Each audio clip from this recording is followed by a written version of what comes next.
Joining us in the studio this morning to discuss more on this is the Executive Director, Media Career Development Network, Lekan Otofunduri. Thank you so much for being here this morning. All right.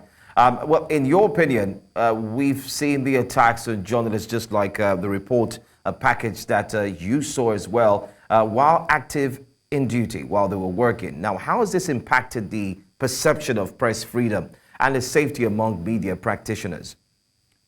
Well, I think those attacks are very unfortunate. They do impact because we are in a global world where everything is happening, everybody can see it. So those things are seen worldwide.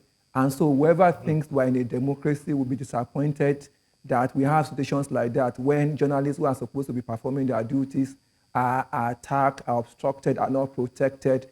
And when ratings of press freedom is done globally, those things will count.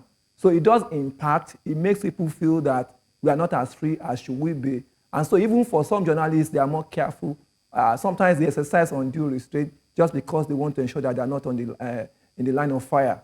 So it does impact greatly, and it should be discouraged.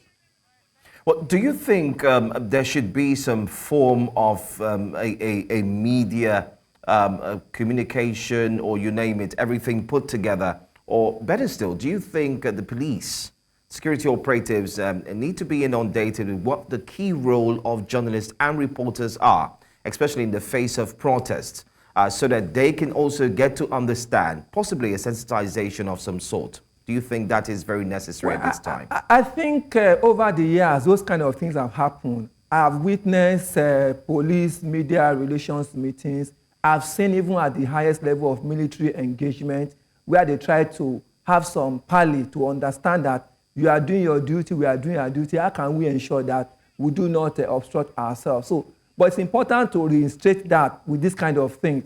Ordinarily, you think those eras have gone, but when things like this happen, we need to sit down, we need to talk to ourselves, we need to let them understand that our role is important. Our job is to inform, to educate, and let people know what is really happening so that even they can know how to take the right decision. So it's very important, and I'm aware that there are media NGOs, there are groups, the unions, that are also trying to find. I mean, I've just seen that the managing director of News Central has gone to report that kind of incident. That's the kind of engagement that is necessary so that they can't claim that they are not aware of this. But more importantly, beyond the military officers, the people down the line who don't understand what we are talking about need to be properly schooled about why they should exercise more restraint in that kind of situation.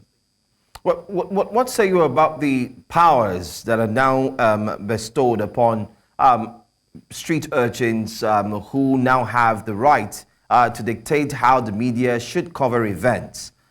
Do you think that it is something the security operatives should look into? Most importantly, seeing how such powers can actually be taken away from these street urchins, and what do you suggest are the processes to go about this? Well, unfortunately, we don't know who's giving them that power, because sometimes some of those people may just be carrying out some buildings or some people who want to use them. And it's unfortunate they don't understand that the role of the media is very crucial, even to their own well-being. So if they continue to attack the media, there are things that the media will begin to exercise some restraint about. So whoever is encouraging them to do that needs to know that it is not. They also need to know that it is not in their best of their interest. Because what the protest is about good governance. It's about hunger protest that is also affecting them. So the journalist is not their enemy. They should not be attacking journalists. So beyond things like this, we should also find ways to also educate them. If possible, maybe the union needs to meet those people with their leaders so that they can educate them and understand that when they play such role, they're also doing things that are going to affect them. So that kind of engagement is very, very important. They need to know that the journalist is not their enemy, and we are not doing anything untoward when we come out to report incidents like that. All right. Just very quickly, I'd like your thoughts on what steps you think can be taken to ensure that journalists and, of course, those who find themselves outside this type of situation are indeed protected, especially by the government. Well, I think the steps should start from even the journalists themselves. Journalists and media organizations need to be more safety conscious. We need to do risk assessment. Those things sound as if it's something for someone, but even as journalists, we need to do risk assessment, prepare to cover those things in a way that we are not endangered. So if that is done, then it will know. Then for for security organizations, we need, again, like we said, the engagement, the education on the two sides, and to review. So this has happened. Can we do a review? What went wrong? Who didn't do the right thing? What should be done next time so that we don't have this kind of a thing? Again, like we said, this is something that's global. People can see it, and it has implications for our image and for people who also want to come to the country. So we need to do everything on both, especially for the security, to ensure that, like we know, the security of every citizen, including journalists, is that of the government and its security agents that are empowered to do so. I want to say thank you so much for joining us, Director, Media Career Development Network, Leko Tufunduri, for being here on News Now. Thank you. Thank you.